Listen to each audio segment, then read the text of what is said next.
And we are live. Good Yay! data morning to you, wherever you are, and really good Friday. I think everybody's really looking forward to the weekend to come. I know I am. I have baggy eyes. I'm sleepy, but I'm so excited to be here and be on this show with all of you. And we're going to have a special, wonderful guest joining us today, Susan Walsh, the classification guru. We're going to find out her story. How did she become the classification guru? Aren't you curious? I know I am. And you know what? I know the story. It's a wonderful story to share. We're also going to talk about data classification, its importance, going to go over some really funny examples that Susan will be able to share with us, and I'll also share with you towards the end some really kind of funny acronyms that I found.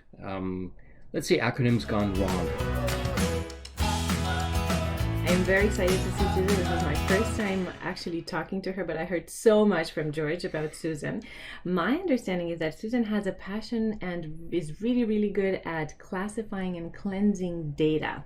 She has experience in many industries, many countries, many languages, and she came up with a concept called COAT. I love acronyms. I love concepts like this. And Susan's question to everyone is, does your data have its code on? And what does code stand for? C for consistency, O for organized, A for accurate, and D for trustworthy. And what I really like about Susan are her videos and her visuals. She brings a very refreshing and fresh and engaging style. She also has a very engaging personality and bubbly personality, at least from what I saw in her videos on YouTube. And I am very excited to talking to her today. So let's bring her on. Hello, Hi. Susan. Welcome. Hi, Hello. hello. Good. What We're an so happy amazing to have you here. Thank you. Yeah, great intro.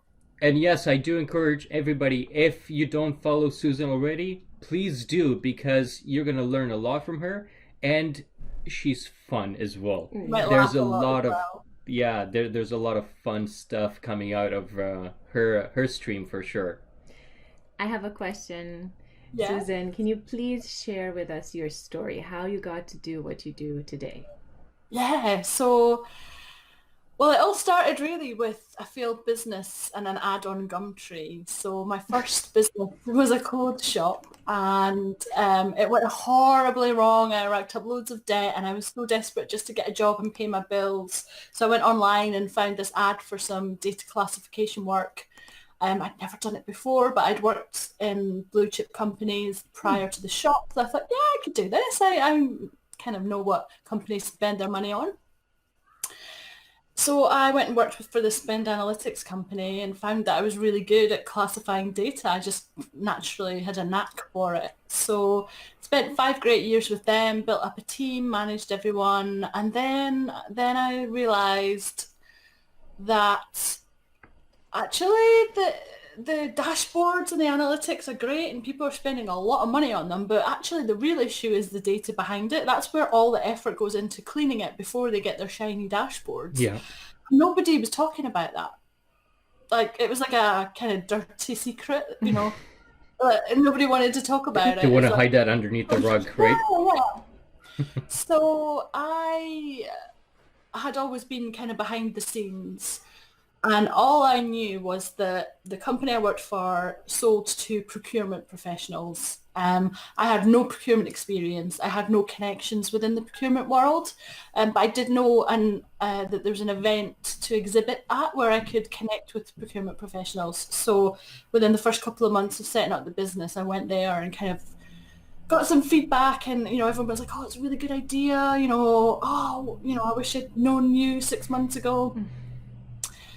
And that was, yeah, just over 3 years ago. And since then, it's taken a while to kind of get that message across and build up some trust. I think there's a lot of misinformation out there about how much software can do when it comes Mm-hmm. to things like data cleansing or Absolutely. fixing your data or classifying your data.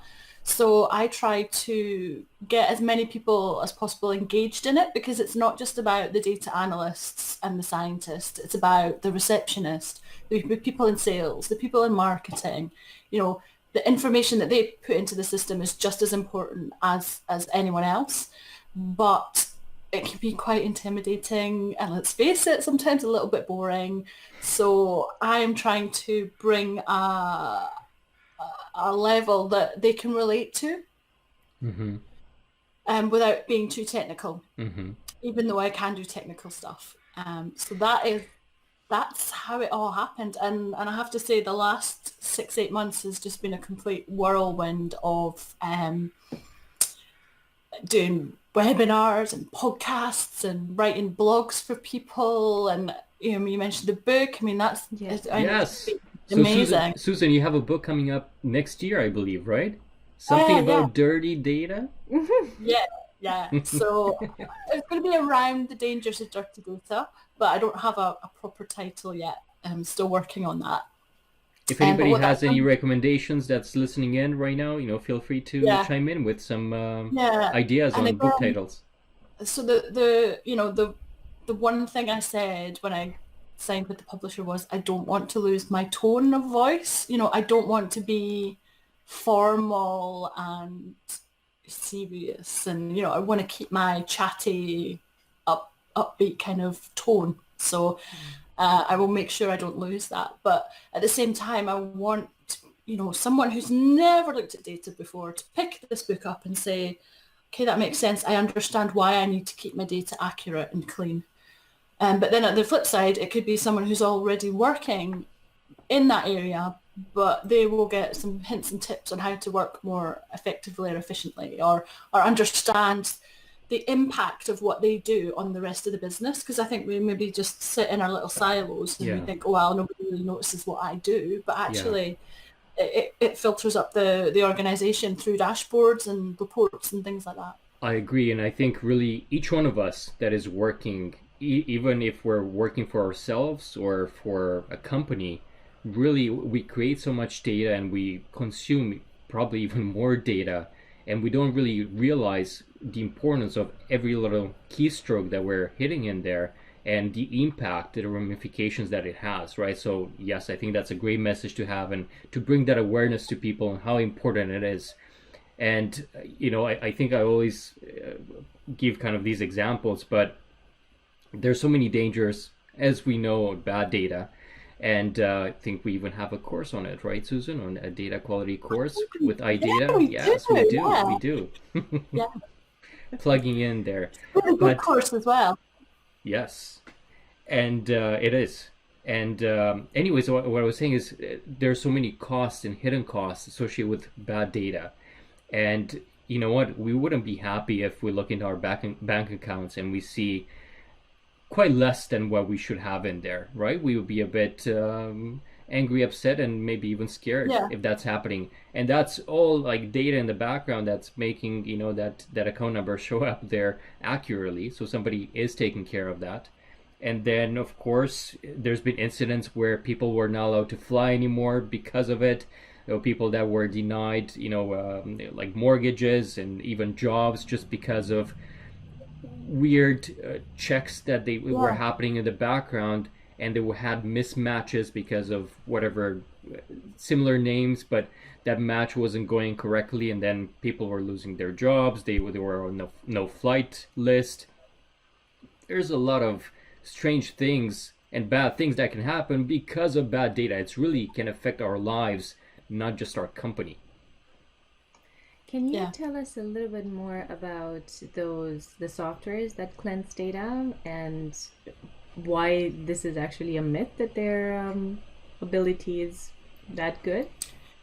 Yeah. So I think the context is always an issue. So if if it's given, a lot of software will be a set of rules, instructed rules.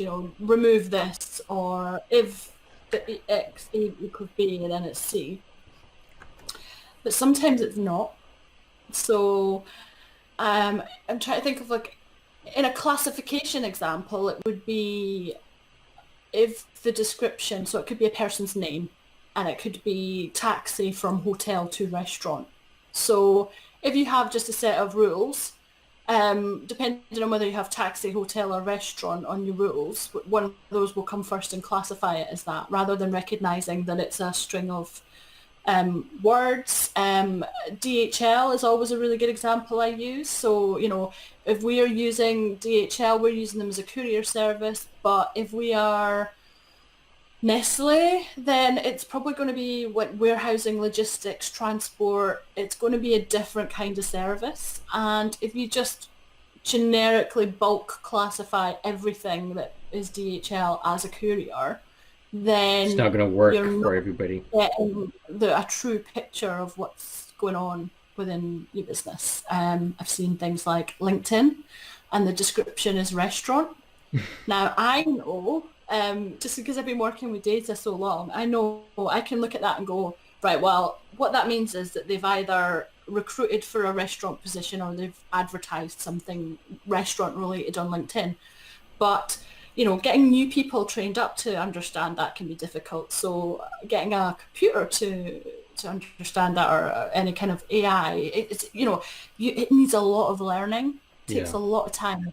It's It, not just something you can plug in and off you go. and it's something that it can really substitute that knowledge, wisdom, and experience that you have, right, in order to Yeah. make these connections and understand. Yeah. Or even, I guess, with people's names, it could be like if you accidentally leave off doctor or professor, that could make all the difference between it being the right or the wrong person. Oh, absolutely. Little things like that. Yeah. Absolutely. We definitely have quite a bit of that at the university where I'm working on. We basically have a huge database of our alumni and donors and things like that, and Yeah. that's definitely always a challenge with the similar names with the John Does and Mary Janes. That if you don't have a little bit more, you're just so not sure. Should you just create a new record or just assign it to the one that you already have? Plus, you know It's how what? a Like, lot of duplicates happen. my dad's name, believe it or not, is also George. So Yeah. yeah, that sort of opened doors for me more because Yeah. of that.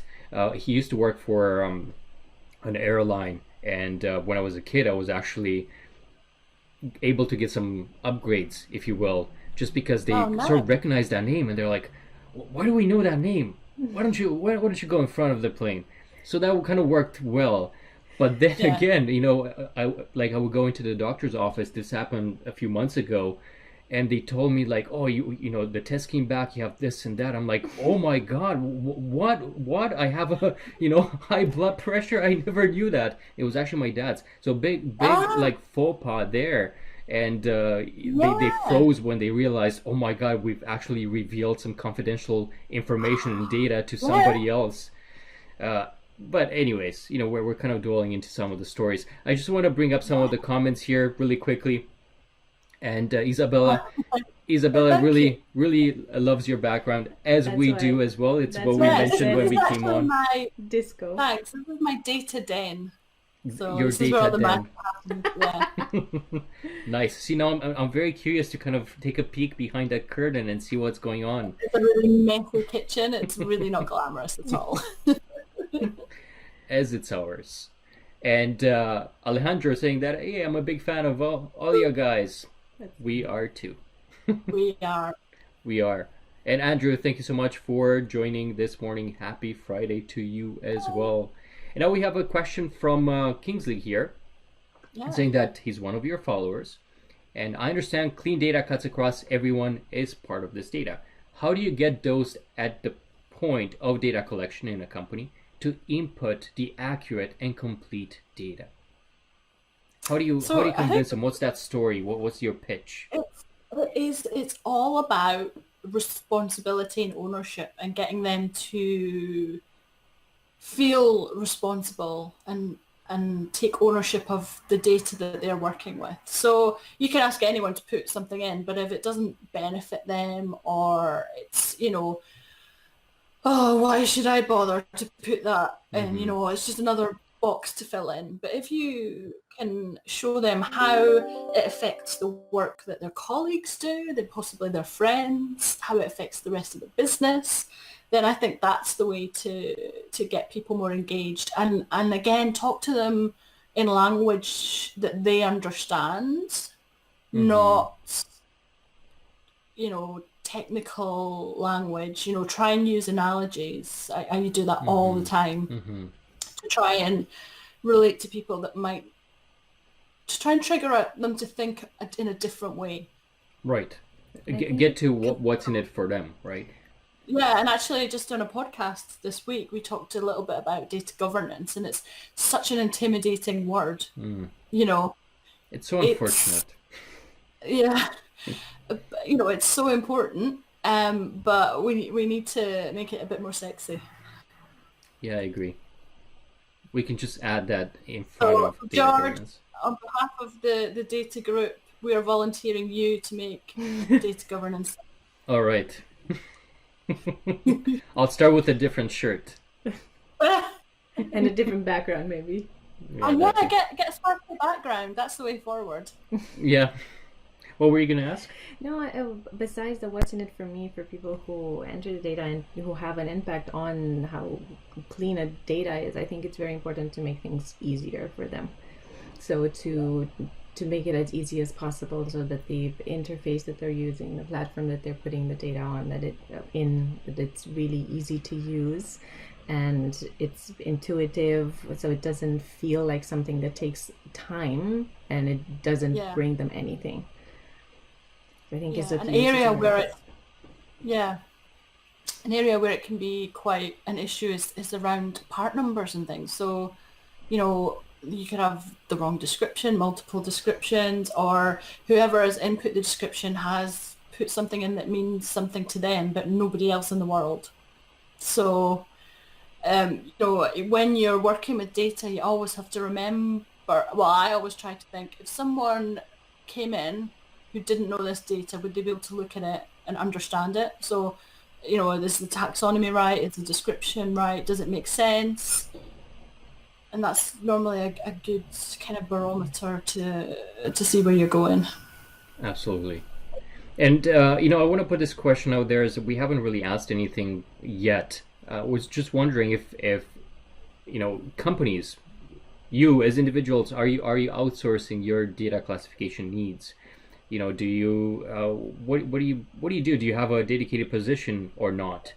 And a lot of times Susan needs to come in and really classify and also fix your data. So I'm wondering, how do you go about employing these services? Do you have any in-house tools? Do you expect an external party to come in with their tools and you wouldn't have to worry about it? What's sort of your preference? I'm curious if you do any data classification. And if you do any data classification, is it more related around the privacy security aspect of it? As I think that's kind of the first piece that people think about it when they hear on data classification. That's kind of the main three categories, right? Yeah. Is it public information? Is it confidential or private? So from a privacy perspective, that's sort of one of the main concerns. But obviously, you, That's Susan, a whole world. that's a whole world. That's a whole different piece. And of course, as you briefly mentioned, Susan, I mean, there's so many ways of segmenting the data and grouping it, right? Based on like industry would be one, but there's so many different other flags that you could assign to your data, depending what it is. If it's products, if it's companies, if it's individuals, right? And I assume that you've Yeah. worked with all of it too. Yeah, I mean, so I had no idea about the other data classification until I started my business, and then I met with someone, and it turned out that we were talking to each other about different classification. And that was my first experience of kind of like file hierarchy and security levels and all that kind of stuff. Um, and I don't get involved in that side of things that much. I tend to work with financial data, so although it's sensitive, it's not personal data, because GDPR just scares the hell out of me. So I try to avoid personal information as much as possible. And yeah, I'm fortunate, that I've got a secure system and nobody else has access to it, so I'm in a lucky position. But it's hard.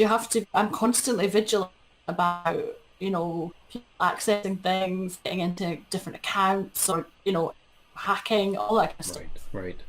And you know what? That has really increased lately as well. The whole hacking, spamming, phishing attempts, just since COVID. just because so many people are working remotely and most likely using their personal devices. They're more at risk of being targeted and hacked just as an entry point Yeah, into their and own companies. if you're working for a large company, but your employees are all at home and you don't have a good network set up, then that's a problem. Yeah, exactly. That's a whole other topic for sure. And Kingsley here is really thanking you for your response. They will be You're very helpful. welcome. So, Kingsley, we look forward to hearing the story of how you've changed really the perception of how data quality is everybody's responsibility. We have another question here. Hi, Susan. How do you convince a skeptical VP? Have you had Yeah. to interact with these higher ups and really give them your pitch and convince them why this needs to be done? It's, I'm not going to lie, it's tough. It's really tough. In fact, just a project that I've just finished, it was really tough to get in the door because they don't view data as an investment. They see it as a cost. Mm-hmm. And you can show them the hours, the cost of time saved. You can talk to them in business terms. It's very hard to give anything like an ROI, but it's find a pain point that they are struggling with, and then try and tie the data into that and say this Yeah. can solve your problem. Yeah. That's probably the best way. The project that I'm just finishing up, they have been trying to get proper visibility on their data for like 3 or 4 years. And we've just finished the project. I mean, that's like a massive thing for them. And hopefully they will make lots of cost savings from that. And then I can tell everyone about it. Brilliant. So, as always, try and tie to those goals and their immediate needs, and really, again, what's in it for them from their own point of view. What pain points would it solve? And we have a few more questions. What percentage of data issues would you refer to business process as main cause versus system or technical issues? In my opinion, but go ahead, Susan. No, I want to hear yours first. Well, I think, again, in my opinion, everything really kind of stems from that business process and not having those standards defined and really the business requirements clearly articulated, because then the system and the technical implementation is not configured to address those either. So for the most part, I think that's kind of the majority of where the problems stem from. And of course, there are, bugs and other things like that as well. But Susan. I know, I was going to say exactly the same. It's like 99% of the problems are probably process or input errors. And I have heard stories of companies spending millions on new software, implementing it, and it not working because nobody thought to cleanse the data before they implemented the software, and nobody took responsibility for doing that or telling someone to do it. So, and then projects get abandoned. I mean, all that money lost. It sounds too ridiculous to be true, but it is. Oh, yeah, absolutely. And Evan Cedar is asking, what are the key initial actions to take when you are required to institute data governance in your company? That's definitely a loaded question. I do have a course coming up that will address this, by the way. But, to keep it short, you do need to put together that business case, understand what are the drivers, why do you want to implement your data governance, and then do a quick assessment, understand those main stakeholders, put all of that into a business case, and pitch it to those sponsors to then sponsor your program. But that's, again, very high level. There's a couple of hours worth of content in answering these questions, but I hope this sort of leads you on your way. And thanks for the suggestions. So we're kind of running out of time here just because it's so mesmerizing to really chat about all of this. But I do want to kind of bring up a few fun examples that I did find in terms of sort of acronyms gone wrong, bad data gone wrong, so to speak. And here's the first one. And by the way, there were quite a few that I could not show. But look at this: worship, teaching, and friends. I don't want to spell it out for you people, but you kind of see what it does, right? And there's so many more, but I thought it would be inappropriate to show on LinkedIn, but they're actually, proper business names that were using acronyms in a quite a bad wrong way. And No, that's yeah, brilliant. right? And Yeah. then there's this other one. Come on, work. Okay. Why aren't you going next? But while oh wait, there you go. Right? Oh. Well, okay. This one just doesn't make any sense, right? The smart acronyms here, they just don't relate to anything. Like, makes me go back to the previous one and say, WTF? Yeah. What's going on here? Oh wow, that is special. That is special.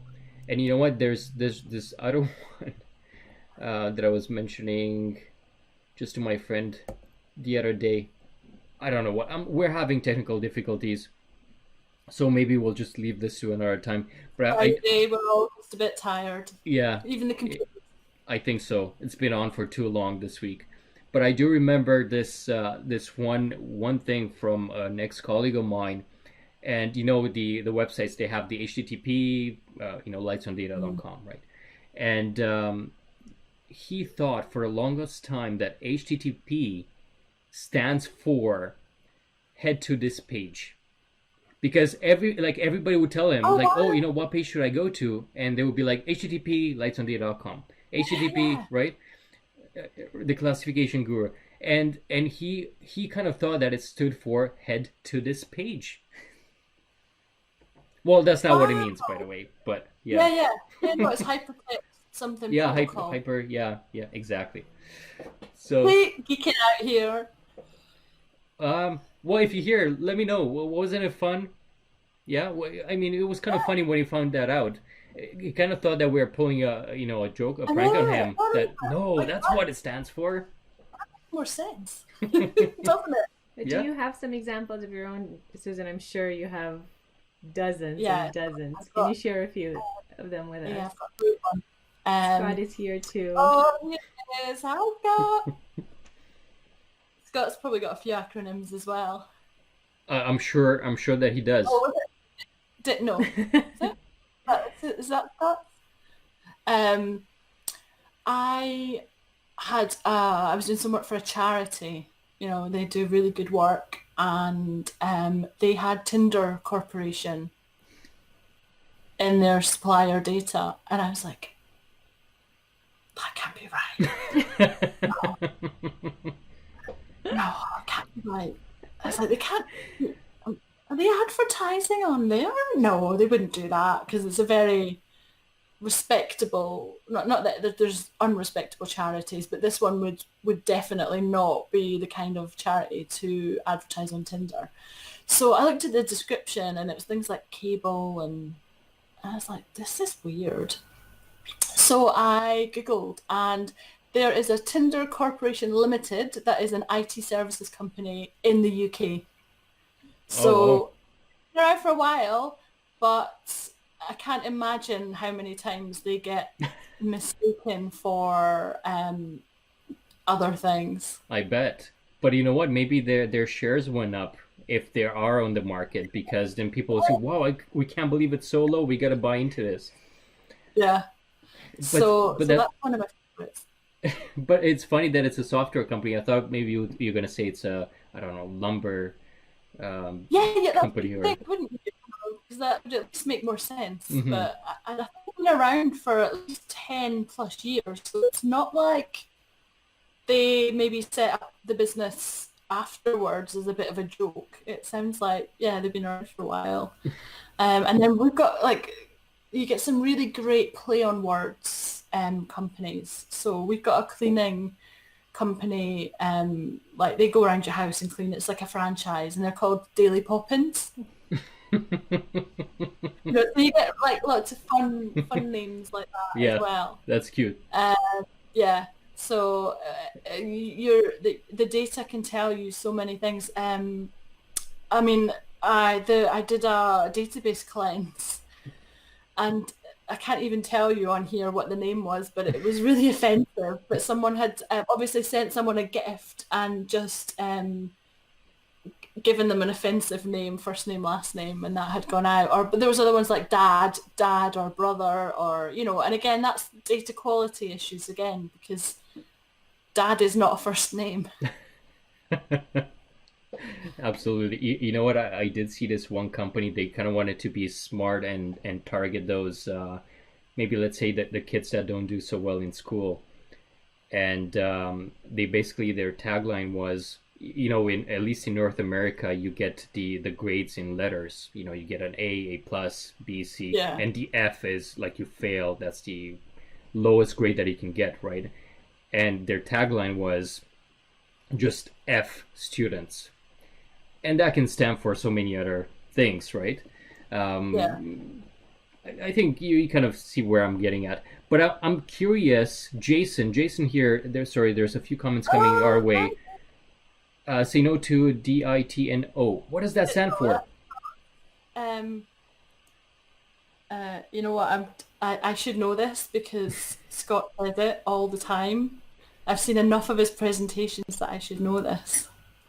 And there you go. Scott is using it. It's not the new oil. Okay. Okay. Scott, yes. Seeing your name attached to it, I should have guessed that too. Absolutely. Yeah. Data is not the new oil. In there. It just took a while. Absolutely. And Dan, I think you're onto something with lumber, timber. We've got yeah, guess so.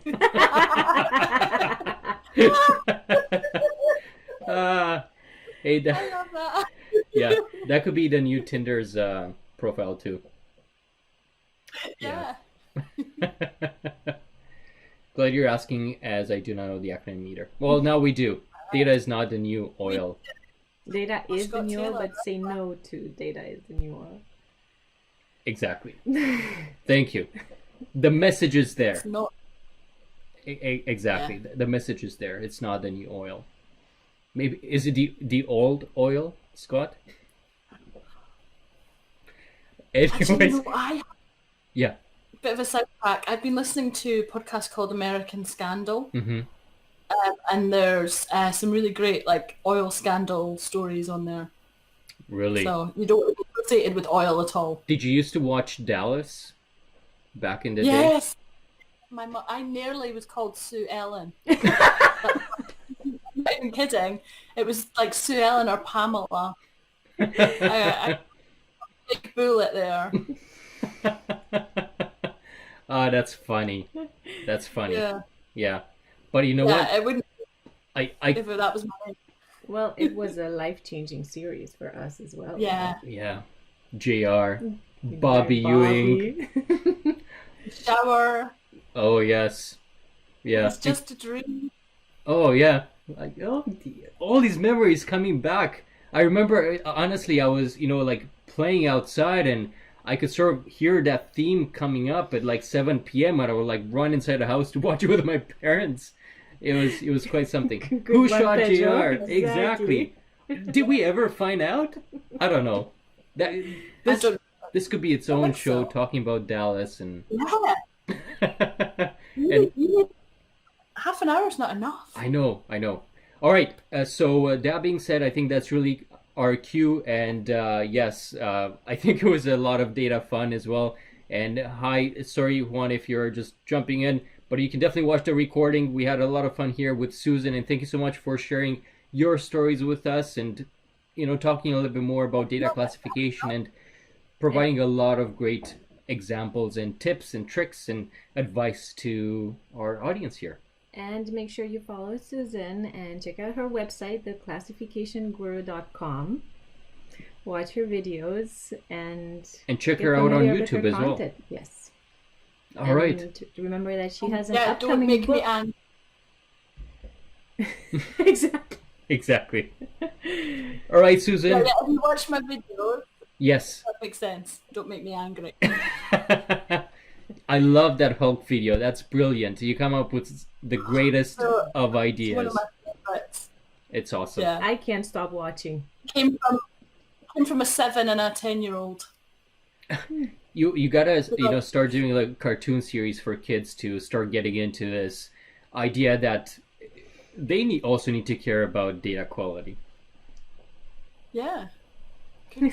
Yeah. Actually, so yeah, one of the plans I had was to tell my neighbour's daughter what I do and then get her to talk on video to explain to people what I do. So I never got round to that, so maybe I should do that. That's a great idea. I love that. I know there's this one show on YouTube that they kind of explain things to kids, and then they try and explain it back, or they're trying to take kids' opinions and see how do they understand this one job or this one tool, or it's fun. Yes, Bruce Banner would be proud. All right, Susan. Well, all right, everybody. Have a wonderful weekend ahead, and we'll see you next week. Thank you very much for being here, and it was great meeting you, Susan. Bye, Susan. Yeah, Bye. likewise. Thank you. Bye, everybody.